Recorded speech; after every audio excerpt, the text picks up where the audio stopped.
It's been over 18 years since I closed down WC Welding in Camarillo, California. But I used to make aftermarket products for motorcycles, vintage show bikes, race bikes, and modern motorcycles.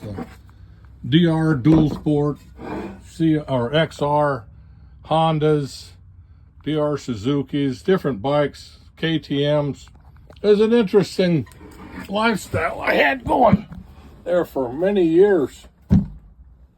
Arma racers. This was a show bike stand. Hinges are a little bit old, funky, but yeah, this is one of the stands I made. This one's not particularly light because it was a show bike stand. This you could put the placard on for the bike you were showing, and these are the hinges. And I also made workstations, which they'll show up. A few of those will show up in the pictures for this video. But these hinges were kind of critical in the function of the hinge and moving parts on the bike or on the motorcycle stands and workstations. So you really didn't have to pull them apart much, although I did have some strut models that you had to disassemble.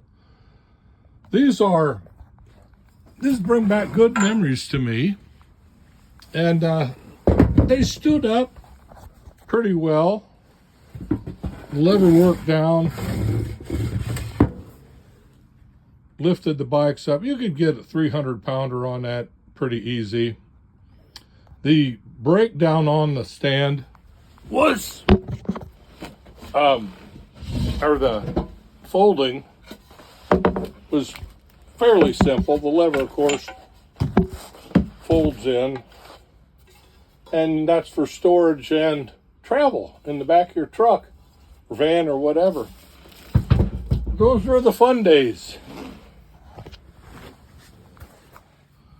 WC Welding was my company. I did other stuff too. I worked on U.S. naval vessels. I welded for missile and aerospace companies for over 35 years.